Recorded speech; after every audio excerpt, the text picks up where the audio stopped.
Rien que le recyclage des portables est un problème terriblement compliqué à gérer.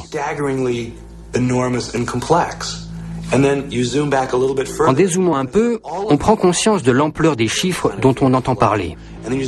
En dézoomant encore, on réfléchit à toute la chaîne de la consommation, à tous les camions sur les routes, à tous les trains de marchandises, à tous les avions dans le ciel, à tous les gisements de pétrole, à tous les forages. Et si on prend encore plus de recul, tout ça ne forme plus qu'un magma indistinct.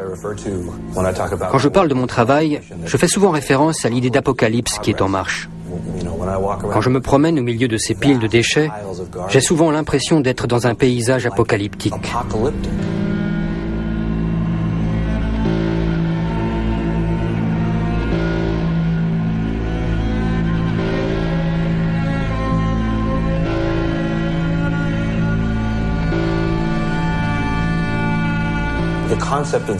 On perçoit toujours l'apocalypse comme un événement rapide, soudain et spectaculaire. Mais j'ai personnellement l'impression qu'elle a déjà commencé, par notre faute. Elle s'installe de manière progressive, petit à petit.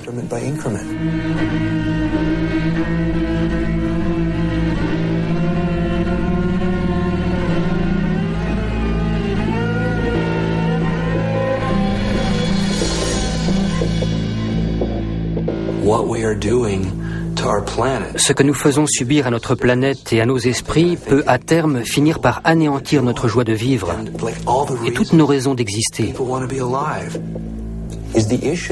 La situation mondiale est tellement grave et le comportement des Américains a atteint un tel niveau d'absurdité qu'on ne parvient même plus à comprendre ce qui se passe.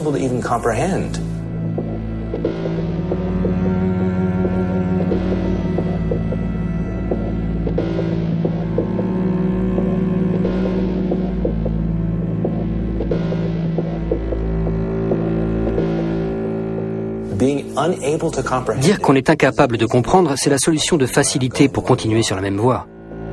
Si on leur demandait « Menez-vous votre vie en faisant ce qui est bon pour la planète ?» la majorité des gens seraient obligés d'admettre que non.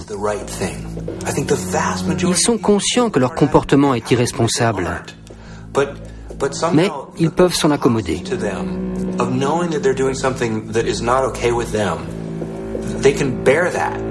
Ils préfèrent s'acheter une super voiture ou de belles enceintes en bois de rose.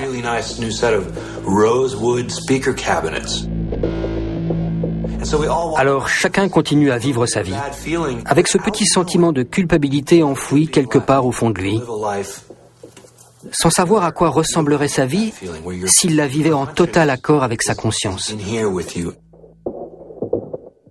En posant la question de la conscience, on pose souvent celle de la responsabilité. Il est aujourd'hui impossible de contester que la poursuite inconditionnelle de notre mode de vie a des répercussions à l'autre bout de la planète.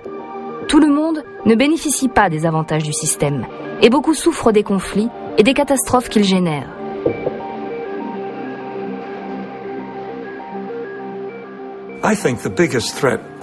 La plus grande menace pour la survie de notre espèce, c'est ce fossé qui est apparu. Nous savons qu'il est urgent de changer nos valeurs et de nous mettre à prendre soin les uns des autres.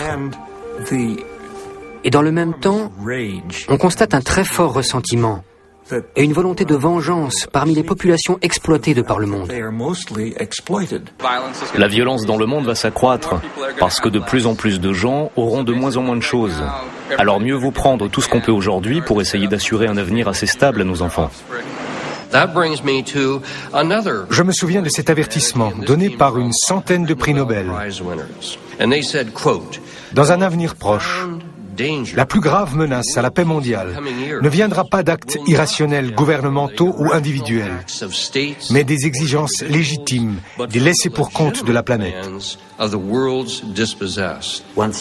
Le pillage des ressources d'une région affaiblit inévitablement ses habitants, ce qui signifie qu'on peut les dominer et par conséquent puiser encore plus de ressources.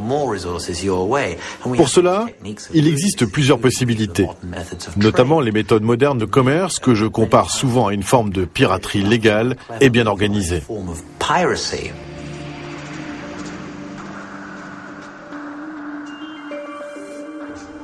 We've drawn up the rules and said this is an okay way of doing it. On a décrété que notre façon de faire était la bonne. Mais en concentrant toutes les richesses du monde à un endroit, on finit par accentuer la polarisation. Certains doivent vivre sans, tandis que d'autres en ont à profusion. Cet exemple illustre une profonde forme d'injustice économique. Les Américains vont devoir faire preuve de beaucoup d'humilité pour se rendre compte des horreurs qui ont été faites avec leurs dollars et en leur nom, dans le seul but de pouvoir acheter des biens de consommation à bas prix.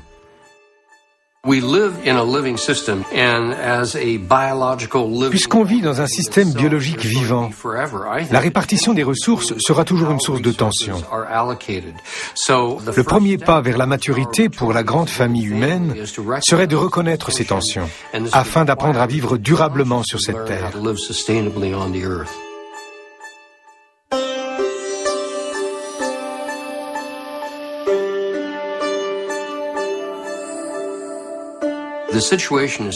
La situation a atteint un tel niveau de complexité qu'aucun gouvernement n'est en mesure de proposer un plan de sauvetage.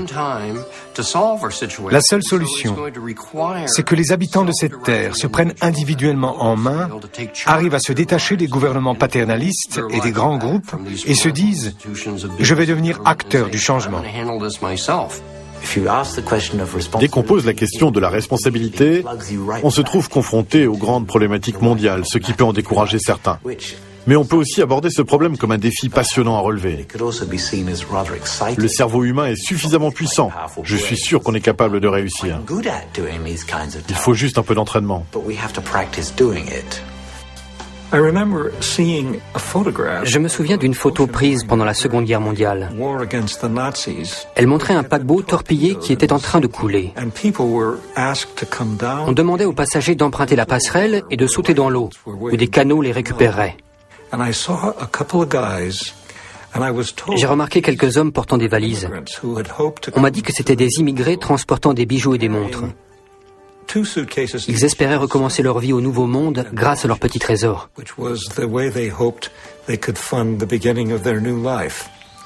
Ils ont pris la passerelle, ont sauté dans l'eau et ont coulé comme des pierres.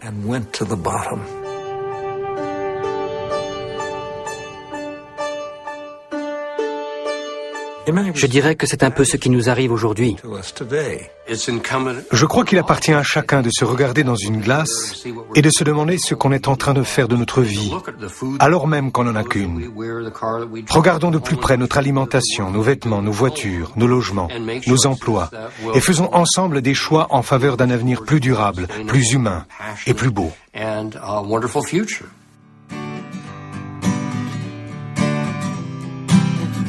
Armageddon,